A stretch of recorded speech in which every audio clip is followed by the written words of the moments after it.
Over the next 2 weeks on The Bold and the Beautiful, every secret explodes and every heart faces a reckoning. Steffy's return brings both reunion and chaos.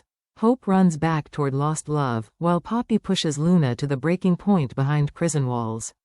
From October 20th to 31, peace shatters, loyalties twist, and destiny demands its price. Steffy Forrester walks through the doors of her Los Angeles home, sunlight flooding the living room as Hayes and Kelly rush in laughing. For a fleeting moment, life feels perfect again, the family together, the chaos behind them. Finn meets her with open arms, his smile warm but strained, his embrace tighter than usual. He's been waiting for this moment, but hiding from the truth he knows will destroy it. Over dinner, laughter fills the air. But as the kids fall asleep and silence settles, Steffy catches the flicker in Finn's eyes, the weight of something he hasn't said. "What is it?" she asks quietly, her tone soft but wary. "What happened while I was gone?" Finn hesitates, his voice breaking. "Steffy. Luna Nozawa, she's alive." The room goes still. Her breath catches, disbelief washing over her. And then, the second blow. She's also pregnant. With Will Spencer's baby. The glass in Steffy's hand nearly slips. Her pulse pounds.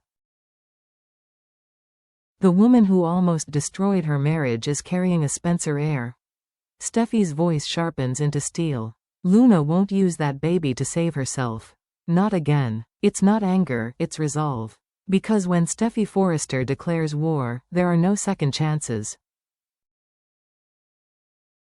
Inside the echoing walls of Los Angeles County Prison, Luna Nozawa sits in silence, staring at the faint reflection of herself in the glass. Her hands shake, resting over her stomach, the only piece of hope she has left. Then, the heavy door swings open. The guard's voice echoes, "Visitor for Nozawa." The click of high heels announces her before Luna even looks up. Poppy Nozawa enters the room like she owns it, perfect hair, perfect posture, carrying the air of someone untouched by consequence. Luna stands, tears already forming. "Mom?" Poppy cuts her off with a smile that doesn't reach her eyes. "Well," she says coolly, pregnant by a billionaire's son. "You really outdid yourself." "Stop," Luna pleads. "It's not what you think. I loved him. I didn't." "Oh, you loved him?" Poppy interrupts, circling her like a shark. "You've learned from the best." Her tone drips with sarcasm, but beneath it lies something darker, fear. Because Luna's mistakes are her own reflected back at her, clearer than she ever wanted to see. When the guard finally calls time, Poppy freezes for a moment, eyes soft, mouth trembling. She could comfort her daughter. She could apologize. Instead, she straightens her shoulders. "You made your bed, Luna. Now lie in it." As the door slams behind her, Luna breaks, the sound of a daughter realizing her mother was her first betrayal. At Spencer Publications, power feels heavy, the air thick with tension. Bill Spencer stands behind his desk, flanked by Katie Logan and his son, Will. On the surface, he's calm, but his tone is razor-sharp, every word deliberate. "When that baby's born," he says flatly, "custody won't be an issue. Luna Nozawa won't raise a Spencer child." Katie exhales slowly. She's seen this side of Bill before, ruthless, unrelenting, ready to crush anything that threatens his empire. But this time, she senses something different. Beneath the fury is fear. Fear of losing control, fear of seeing his family spiral again. Will stays quiet, hands clenched at his sides. He doesn't defend Luna, but the guilt in his eyes says everything. Because love, even the forbidden kind, doesn't disappear just because his father orders it to. "Are we clear?" Bill asks, looking between them. Katie nods, but her gaze lingers on Will, her son trapped between loyalty and remorse. As Bill walks away, his reflection in the office glass looks almost like a ghost, a man fighting for power in a world that's already slipping from his grasp. And when the truth finally surfaces, the mighty Spencer name may never recover. At Il Giardino, Hope Logan sits across from her father, Deacon Sharp, stirring her untouched coffee. Her eyes are distant, her mind somewhere between regret and longing. Deacon studies her for a moment before leaning forward. "You still love him, don't you?" he says softly. "Don't let him slip away again, Hope. Not this time." Hope sighs, her voice barely above a whisper. "I don't even know if he'd listen." Before she can say more, Brooke Logan appears, poised, calm, motherly. "Sweetheart," she says, touching Hope's hand, "you've spent so much time fixing everyone else's problems. Maybe it's time to fix your own heart. Liam's always been your home." Those words stay with Hope long after they leave. That evening, the cabin is quiet, the air heavy with memories. Liam sits by the fire, flipping through old photos of him and Hope with Beth. When the door opens, he looks up, and freezes. "I shouldn't be here," Hope whispers, "but I needed to tell you.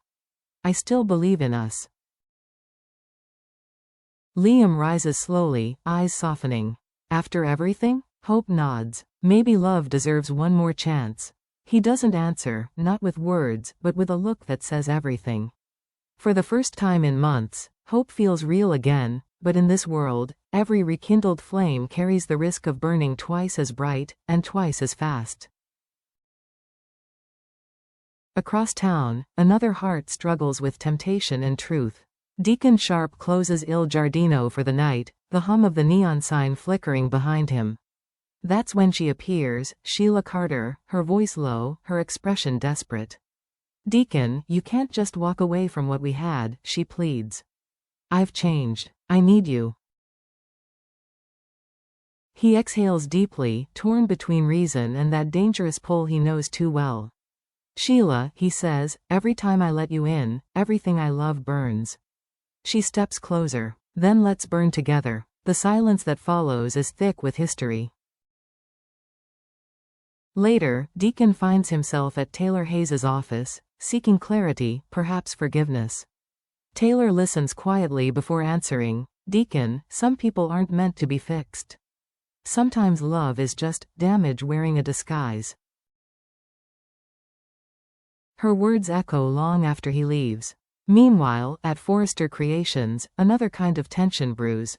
Dickie Sharp notices the shift in Remy Price, jumpy, evasive, always watching Electra from a distance. One mention of his name, and Remy's composure cracks. Dickie's curiosity grows. "What are you hiding, Remy?" But before he can dig deeper, Electra confides something that changes everything. Whatever Remy did to her before, it wasn't just betrayal. It was cruelty. And now, his past is clawing its way back, ready to destroy more than just his career.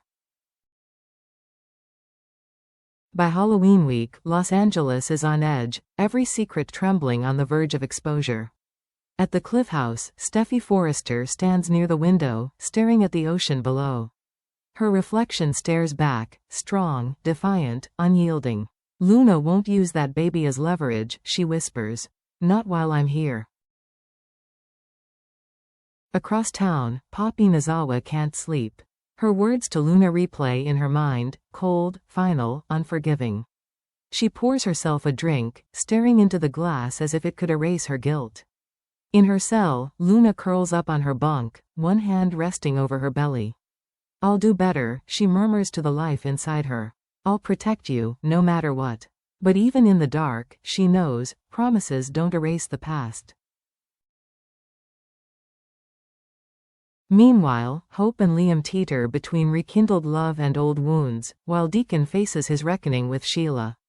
And at Forrester Creations, Remy's secret stands ready to explode, threatening to pull Dickie and Electra into its path. Because in the bold and the beautiful, peace is nothing but illusion. And when the final week of October dawns, love, power, and vengeance will collide, leaving Los Angeles forever changed. So tell me, Bold and the Beautiful fans, are you ready for what's coming next? Because as October fades, every lie, every love, and every secret begins to collide in ways no one can control. Steffy Forrester has drawn her battle line, determined to keep Luna behind bars, But will that fierce resolve protect her marriage or destroy it? John, Finnegan is caught between loyalty and truth, knowing one wrong word could tear his world apart.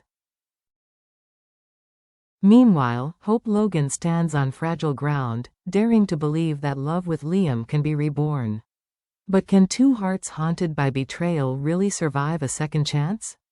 And somewhere in the shadows, Bill Spencer watches, a father, a businessman, and a man who knows that one revelation about Luna's baby could burn everything he's built to the ground.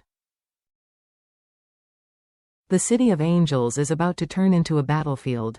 Lies will crumble, loyalties will shift, and by the time November arrives, every character will face the one question that defines the bold and the beautiful. What are you willing to sacrifice to protect the truth you love the most? Stay tuned, because this storm isn't ending. It's only just beginning.